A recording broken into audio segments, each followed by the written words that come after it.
Hi and welcome back to another Nerf Blaster review video for the channel. My name is Luke Triton and today I'm going to be covering the Shellstrike, a shotgun pistol that uses these now standard shells. I say now standard because this is the second blaster to use these shells and there is an attachment that holds some of these. So here is to hoping at some point in the future, maybe with Elite 2.0, we see more of these blasters that use this shell design. This is not a go-to blaster for me because I have a preference of magazine-fed flywheel blasters. Semi or full auto, it doesn't really matter. I suppose full auto is more my thing, but even then, this is more of the fun side of Nerf blasting. I used to have a few old Busby blasters with ejecting shells, and it was so cool. I have a trilogy, which is actually behind me for a video I'm going to be recording straight after this one. I'll let you guess what that is. And I saw this for £5 brand new, and I thought, you know what? I need to get myself this because a lot of people have talked about this and they've praised it because it looks fun. I've played with it, it is fun, it's just really, really cool. So let's talk about the blaster itself. So this is, like I just mentioned, a shotgun pistol. How cool is that? And it uses the shells that were introduced with the trilogy. This only comes with 2 shells, but technically it could hold 3, 1 in the chamber here at the top and 2 in storage. I don't really know why a third one wasn't included, but yeah, what are you gonna do? So in order to open the chamber, there is a switch on this side. It's not ambidextrous, so you can hold it with your offhand, and you just need to get used to kind of shuffling your hand around slightly to do that. Even then, that's the very first time I've done that, and that's actually quite weird. So if I quickly shut that, there we go. It's a bit loud, by the way, but even then, it's good to know that it's working. So, switch on this side, that opens up. Shell goes in with a sort of upside down triangle configuration. Push that all the way forward. Close the chamber. Now, there have been a few times where I've not closed the chamber properly, and it's a bit weird to see. But here, at the sort of seam between the orange and the blue parts of the shell, there's like a tooth that would obviously keep that in place. There have been times where that stops about there, where it's not all the way closed like that. And when I go to pull the trigger, it doesn't actually fire any of the darts. And it's human error because I'm not closing the chamber properly, but it's still something worth noting because it was a bit frustrating to go through the entire reload process, pull the trigger, oh no, something's happened, oh, it's this bloody thing, and that's a few more seconds spent to actually get the thing ready to fire. And after you fire it, you have to reload, so it's a bit of a lengthy process altogether, so even then it's a bit annoying. So now that we've got to this stage, the priming handle is this bit here. So using 2 fingers for me, I pull out, that's it, and then spring, let go. I don't know what it is about this, but it's a bit odd and fun at the same time. Again, this is a very fun pistol, but doing that, I don't know why I'm feeling so weird about it. Maybe it's because when you think to blasters like the Night Finder, for example, that sort of T-handle or had a bit of a loop so you can actually put your finger in and kind of pull back the hook. Maybe, again, I suppose I don't really know what I'm trying to say here, but that, when I was using this for the first time, especially even now for the video, it's kind of weird just to get my fingers in there. I suppose it's because it's like a little pocket. So that's the shape. Of course, I should actually put this on the camera. My fingers are going in there, and that's how I'm priming it. I'm not doing any more damage to the string by constantly doing this. I suppose it's just a weird feeling for me because this is not a blaster I'm used to really using, in terms of priming at least.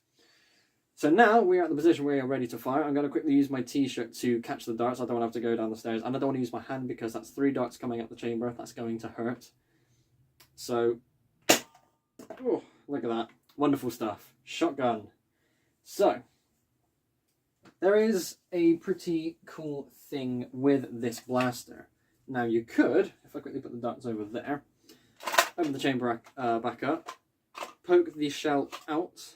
It's not quite the smooth thing as I thought it would be. I don't remember if this was a thing for other people. So if I quickly put the shell back in the secure position, the shell doesn't slide out. And I suppose, again, that's probably a good thing, so it doesn't slide out unnecessarily when you go to open it. Prevent it from breaking, maybe, I don't know. But I would prefer if this was designed in a way where I can just get that out, get the next shell in, speed reload.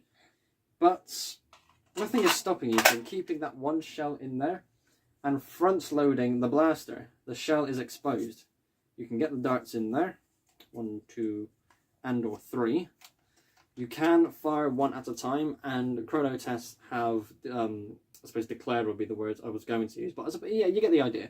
Chrono tests do show that only firing 1 dart instead of 2 or 3 gets a further result, but because this is a shotgun, you want all 3 darts in there at the same time. If you're only firing 1 off, what are you doing?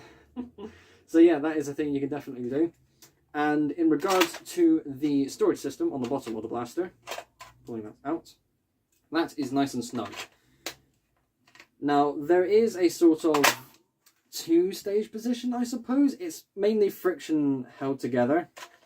But if I kind of drop that to about there, you can see where it's still nice and loose. If I push that just a little bit further, that's staying in now. And as for the top one, it's very similar. So there we go, nice and loose. Push it down a little bit further. And that's in position. So without doing what I did last time, because I failed to get it all the way in, those shells are not coming out. Lovely. So I can run around and not worry about my shells falling out the blaster when I go to reload. Again, it's a little bit annoying that it's only 2 and not a 3rd one in there, but you know, it's not going to be the end of the world. So that is basically an overview of the blaster, but there is something else I want to quickly show with this video, because like I mentioned with all the shell stuff, there was an attachment that can hold shells. It wasn't something that was available in the UK, so I had to buy this from an American eBay store. But this right here, this is an attachment that holds 3 shells. It obviously comes with shells and the darts. There is one tactical rail on the bottom of this blaster. So capacity is very much increased. That looks so weird. This is the first time I've seen that. That looks like tread tank sort of thing. You know, what's it called?